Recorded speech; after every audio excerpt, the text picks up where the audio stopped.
ఇన్ని వివాదాలు జరిగినా మళ్ళీ రీకన్ఫర్మేషన్ చేశారు మీటింగ్కి వెళ్ళి. ఏమని మాకు 299 టీఎంసీలు చాలు తెలంగాణకు, 512 టీఎంసీలు ఆంధ్రప్రదేశ్ వాడుకోమని. దాదాపుగా 9.5 సంవత్సరాల మనకు కేటాయించిన 299 టీఎంసీలు కూడా ఏ రోజు తెలంగాణ వాడుకోలేదు. హైయెస్ట్ తెలంగాణ వాడుకున్నది ఎంత అంటే 220 టీఎంసీలు మాత్రమే. అది కూడా ఎప్పుడో ఒకసారి వాడుకున్నారు. ఈ 9.5 సంవత్సరాలలో ప్రధానమైన ప్రాజెక్టులు కృష్ణానది మీద నిర్మించిన కల్వకుర్తి నీటి కేటాయింపుల విషయంలో కానీ, పాలమూరు రంగారెడ్డి ఎత్తిపోతల కేటాయింపుల విషయంలో కానీ, నిర్మాణంలో ఉన్న ఎస్ఎల్బిసి కావచ్చు, భీమా కావచ్చు, నెట్టంపాడు కావచ్చు, కోయిల్ సాగర్ కావచ్చు, కల్వకుర్తి కావచ్చు, లేకపోతే పాలమూరు రంగారెడ్డి ఎత్తిపోతల కావచ్చు, సీతారామసాగర్ కావచ్చు, ఇట్లా మహబూబ్ నగర్, రంగారెడ్డి, నల్గొండ, ఖమ్మం వరకు కృష్ణానది మీద ఉన్న ప్రాజెక్టులకు నీటి కేటాయింపులకు అనుమతులు తీసుకురావాలి, నిర్మాణాలను పూర్తి చేయలేదు. దీనివల్ల మనం ఏవైతే కేటాయింపులు జరిగిన 299 టీఎంసీలు కూడా మనం వాడుకునే పరిస్థితి లేకుండా తెలంగాణకు పూర్తిగా అన్యాయం జరిగింది. నిజంగానే ఆ ప్రాజెక్టులు పూర్తి చేస్తే, మన ప్రాజెక్టులు పూర్తి అయినప్పుడు ఆ 299 వాడుకోవడమే కాదు, మనకు 555లో మన హక్కు ఏ విధంగా ఉందో కొట్లాడి మనం అది సాధించుకోవడానికి అవకాశం ఉండే. ప్రతిసారి ఆంధ్రప్రదేశ్ మన పాలమూరు రంగారెడ్డి ఎత్తిపోతల లేకపోతే కల్వకుర్తికి నీటి కేటాయింపులు వచ్చినప్పుడల్లా వాళ్ళు అభ్యంతరాలు పెట్టేవాళ్ళు.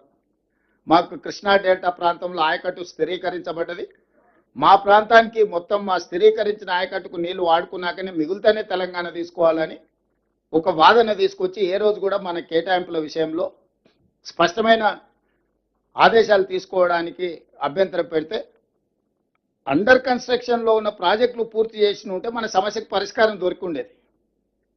కానీ ఏ రోజు కూడా చంద్రశేఖరరావు గారు ఆ దిశగా పనులు పూర్తి చేయలేదు. 9.5 సంవత్సరాలైనా ఉమ్మడి రాష్ట్రంలో మొదలుపెట్టిన ప్రాజెక్టులు అక్కడనే ఉన్నాయి. ఇప్పుడు అవే వారసత్వం మనకు వచ్చింది.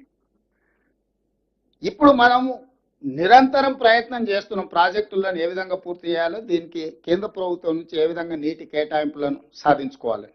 కానీ కేంద్ర ప్రభుత్వం కూడా ఈ సమస్యను పరిష్కరించాలన్న ఆలోచన, దీనికి శాశ్వతమైన ఒక విధానాన్ని ఇవ్వడం ద్వారా ఈ సమస్యను పరిష్కరిద్దామని 10 సంవత్సరాలు 11 సంవత్సరాలుగా కూడా మోడీ గారి ప్రభుత్వం దీని మీద దృష్టి పెట్టలేదు.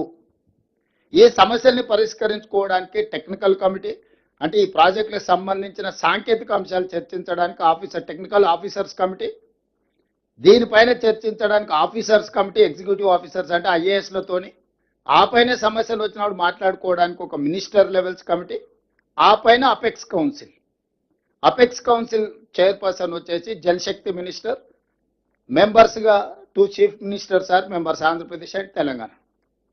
ఈ అపెక్స్ కౌన్సిల్ మీటింగ్లో ఒకవేళ ఇక్కడ పరిష్కారం కానప్పుడు 2015లో ఉమాభారతి గారి నేతృత్వంలో జరిగినప్పుడైనా, తర్వాత ఫడ్నవీస్ గారు అయినప్పుడు ఆన్లైన్లో చంద్రశేఖరరావు గారు పోయి మాట్లాడినప్పుడైనా, కృష్ణానదిలో మన వాటాలు, మన ప్రాజెక్టుల యొక్క నీటి కేటాయింపులకు వారు ఎప్పుడూ వాదించలేదు.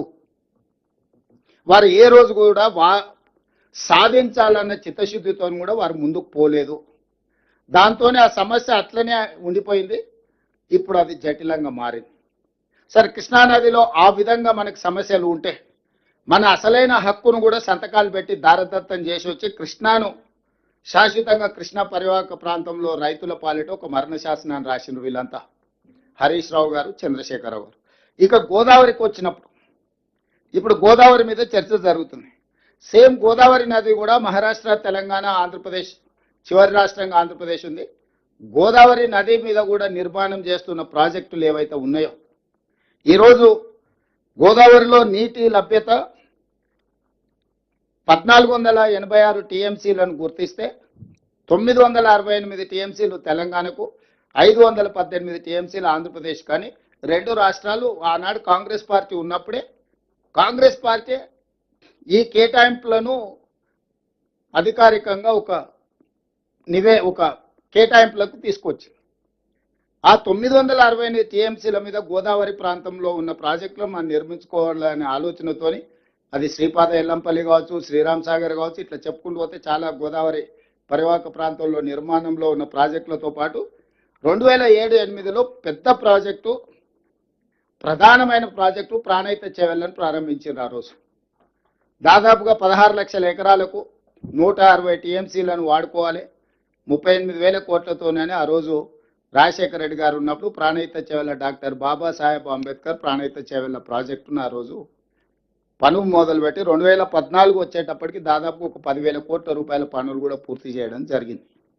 ఆ తర్వాత తెలంగాణ రాష్ట్రం వచ్చిన తర్వాత ప్రాజెక్టుల రీడిజైనింగ్ పేరు మీద తుమ్మిడిహెట్టి దగ్గర నిర్మించుకోవాల్సిన బ్యారేజీలను అక్కడి నుంచి గ్రావిటీ ద్వారా తెచ్చుకోవాల్సిన నీళ్లను అన్నిటిని కూడా ప్రాజెక్టు రూపురేఖలు మార్చి ఊరు మార్చిండు, పేరు మార్చిండు, అంచనాలు మార్చిండు.